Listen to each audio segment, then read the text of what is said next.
자, 본문 내용은 아침에 강의했으니까 생략하고 몇 가지 말씀만 드리고 바로 모이도록 하겠습니다. 순종에 대한 이야기를 아침에 잠깐 했어요. 근데 사실 순종이라는 게 쉽지가 않아요. 교회 안에서 누가 순종을 제일 잘할까요? 목사가 순종 제일 잘할까요? 제가 말씀을 묵상하면서 보니까 목사가 순종을 제일 하기 어려워요. 왜냐하면 말씀을 잘 알거든요.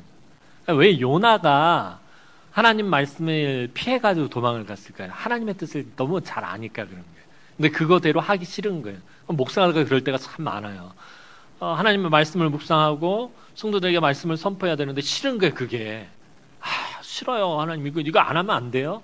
이거 선포 안 하면 안 돼요? 나도 못하는 걸 왜 성도들한테 내가 요구를 해야 되는 거예요? 네 못한다고 성도들한테 말하지 못하게 하는 막 하나님한테 야단 맞기도 하고 막 참.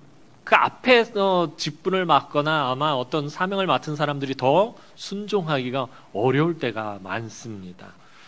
제 이야기 하나 하고 넘어갈 테니까 여러분들도 모여서 오늘은 좀 그런 부분들을 좀 나누셨으면 좋겠어요. 신앙생활 하면서 이건 참 순종해야 되는 줄 아는데 순종하기가 참 어렵더라. 그런데 그럼에도 불구하고 내가 나를 꺾고 순종했더니 또 이런 은혜가 있었다. 근데 끝까지 순종 안 하지 않았더니 또 이런 일들이 있었다라고 이렇게 좀 서로 좀 그런 것들을 나누셨으면 좋겠어요. 그래서 또 서로가 순종할 수 있도록 교회 안에서 맡은 일들에 대해서 또 이렇게 헌신할 수 있도록 또 서로 독려하는 그런 시간 되었으면 좋겠어요. 제가 서울에서 사역을 할 때 부교육자 생활인데 어느 교회를 딱 갔어요.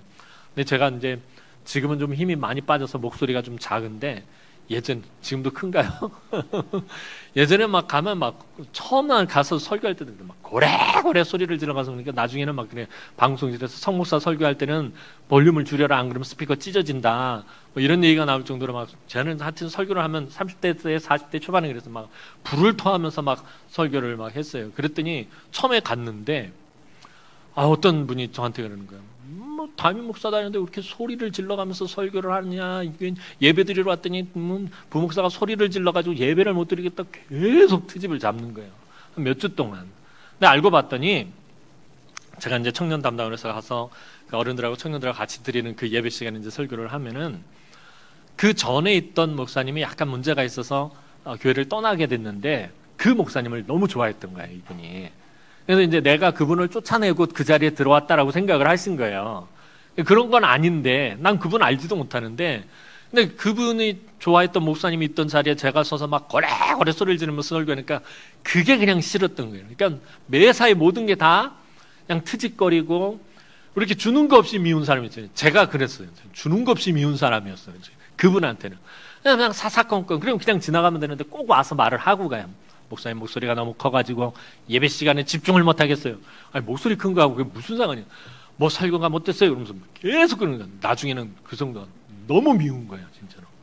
목사님도 너무 미워 죽겠더라고요. 막 환장하겠는 거예요. 막 맨날 와서 그러니까 한 달을 넘게 그런 거 간지 얼마 안 됐는데 그러고 있다가 이제 청년들하고 이제 말씀을 이제 공부하고 이제 성경 공부를 해야 되는데 하필이면 산상수훈에 대해서 마태복음 5장, 6장, 7장을 아이들하고 말씀을 나눠야 되는데 저번에 딱 걸린 말씀이 마태복음 5장 44절 말씀인 거예요.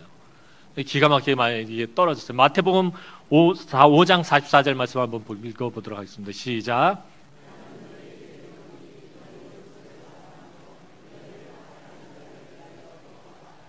예수님의 말씀인데 얼마나 기가 막힌 말씀이에요. 너희 원수를 사랑하며.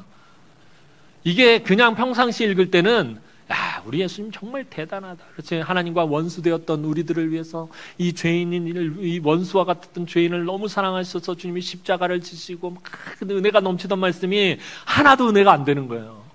그 사람이 너무 미우니까 어떻게 원수를 사랑하느냐. 이 마음이 목사 안에 막 확 드니까 도저히 이 말씀에 순종을 할 수가 없는 거예요. 그런데 그 말씀 뒷부분에 갑자기 눈에 탁 들어오는 거예요. 나는 너희에게 이르노니 너희 원수를 사랑하며 너희를 박해하는 자를 위하여 기도하라. 요거까지는 하겠다.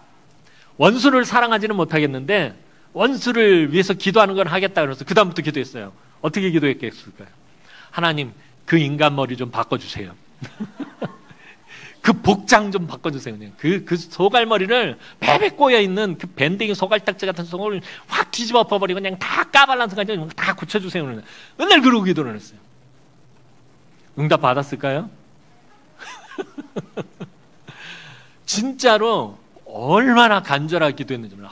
제발 저 성도 입을 막아주든지, 아니면 내 귀를 닫아주든지, 아니면 눈에 보이지 않게 하든지. 근데 예배가 굉장히 많았어요. 그날 예배가 7부까지 있는데 왜 꼭 내 예배 와가지고 그러냐고, 다른 예배 가게 해달라고 막 기도하고 막 일짓을 다 했는데. 근데 제가 잘못 이해한 게 있었죠. 자, 너희를 박해하는 자를 위하여 기도하라란 말은 그 사람이 변화되기 위해서 기도하라는 말이 아니죠. 내가 변화돼야 되는 거죠. 그 사람을 위해서 기도하는 건데, 그 사람을 고쳐달라고, 새롭게 해달라고 기도하는 게 아니라 사실은 내가 변화되는. 그 다음에 산상순을 묵상하는데 그 다음 주신 말씀이 마태복음 7장 3절 말씀이었던 거예요. 마태복음 7장 3절 말씀이었습니다. 시작.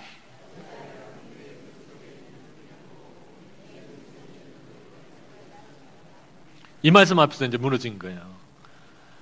내 형제의 눈에 있는 그분이 나에게 대해서 오해를 하고 계속 트집 잡는 그 트집보다 내가 그분을 미워하는 마음이 대들보처럼 더 컸던 거예요.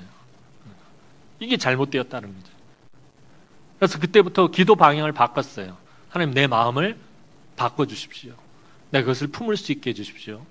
그것들을 내가 관용할 수 있는 넓은 마음을 주십시오. 그러니까 원수를 위해 기도하라는 건 결국 그런 거였더라고요.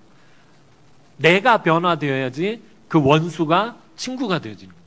안 그러고 계속 그 원수가 변화되길 위해서 기도하면 그 원수는 계속 원수로 남는 거였더라고요. 그러니까 내가 변화되어져야 되는 거예요. 결국 내 마음을 변화시키고 말씀에 순종하게 해달라고 기도할 수밖에 없더라고요.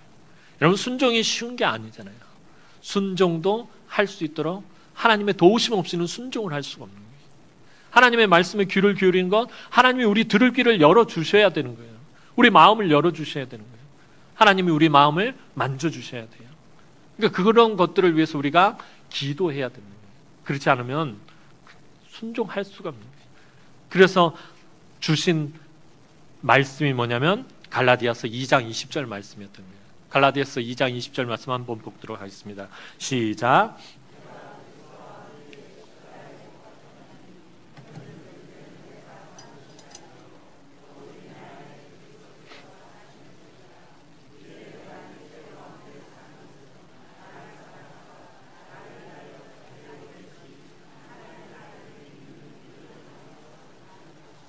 아멘.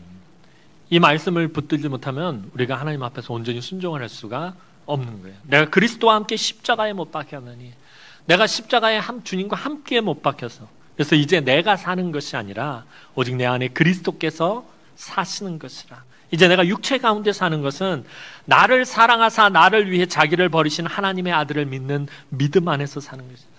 왜 내가 그 사람을 위해서 기도해야 되는 걸까요? 때로는 그러잖아요. 여러분들도 아마 이게 제일 힘들고 어려운 부분들 중에 하나일 거예요. 교회 안에서 누군가와 다 싸우고 다투고 마음 상하고 갈등했는데 그 사람을 때로는 용서해야 되고 그 사람은 화해해야 되고 화해하기 싫은데 하나님 화해하라고 그래요. 되게 어렵잖아요. 그럼에도 불구하고 순종해야 되는 이유가 뭐예요? 나를 사랑하사 나를 위해 자기를 버리신 하나님의 아들 때문에 그렇다는 거예요. 여러분, 나 때문에 해야 되는 거 아니에요. 내가 누군가를 용서해야 되는 건 나 때문에 그런 거 아니에요. 나를 위해, 나를 사랑하사 나를 위해 자기 몸을 버리신 예수 그리스도 때문에 해야 된다는 거예요. 그래서 순종할 수 있는 거예요. 나 때문이면요 순종 못하는 거잖아요. 나를 위해서 자기 몸을 버리신 예수 그리스도를 위해서 우리가 때로는 내려놓을 수 있어야 되고 때로는 순종할 수 있어야 돼요. 근데 그게 처음부터 되진 않아요. 아침에 말씀드렸던 것처럼 둘째 아들처럼 바로 실수적이다라는 말이 튀어나올 수 있어요. 난 못해요. 하나님 못해요. 우리 연말 되면은 우리 총무부장 맡으신 장로님 참 힘들어요. 맨날 그 일꾼들 세우려고 그러면은 다들 못해요. 장로님 못해요. 내년에는 바빠서 못해요. 내년에는 뭐 해서 못해요. 다 합당한 이유들이 있는 거예요. 다 정당한 이유들이 있는 거예요. 싫어요. 못해요. 오늘 아침에 말씀드렸던 것처럼 하나님의 말씀 앞에서 여러분들의 그런 모든 이유들이 정당할 수 없다라는 거예요. 나를 위해 자기 몸을 버리신 예수 그리스도 때문에 하는 거예요. 내가 시간이 없어도, 내가 아파도, 내가 능력이 없어도, 내 마음이 그렇지 않아도 나를 위해서 자기 몸을 버리신 예수 그리스도 때문에 내가 가겠습니다 하는 거예요. 실소이다라고 말했다가도 마음을 뉘우치고 아버지의 마음을 내가 아프게 한 것 같아서 나를 위해 자기 몸을 버리신 예수 그리스도를 내가 차마 외면하지 못했기 때문에 그래서 마음을 고쳐먹고 가게 되는 것입니다. 여러분, 우리 남은교회가 그랬으면 좋겠어요. 여러분들 입에서 목사님 싫어요, 장로님 하기 싫어요 말 나올 수 있어요. 하지만 그 마음을 뉘우치고 아버지의 뜻에 따라 가서 자기가 있어야 할 곳에서 자리를 지키고 섬기고 헌신하고 순종하는 우리 아름다운 남흥의 성도들이 되기를 주님의 이름으로 축원합니다. 기도드리겠습니다. 참 좋으신 하나님, 은혜와 사랑을 진심으로 감사를 드립니다. 오늘도 하나님 사랑하는 우리 남흥교회 각 구역 식구들 모여서 연합으로 예배를 드립니다. 성도들끼리 또 구역 식구들끼리 한 주간의 삶을 나누고 또 은혜를 나눌 때에 하나님의 풍성케 하시는 은혜가 충만할 수 있도록 하나님 도와주옵시고 또 우리 구역 식구들에게 지혜를 주셔서 하나님의 말씀에 참으로 순종하고 또 주님의 몸된 교회에서 섬기고 헌신하는 주의 귀한 종들이 되게 하여 주옵소서. 감사를 드렸고 예수님의 이름으로 기도합니다. 아멘.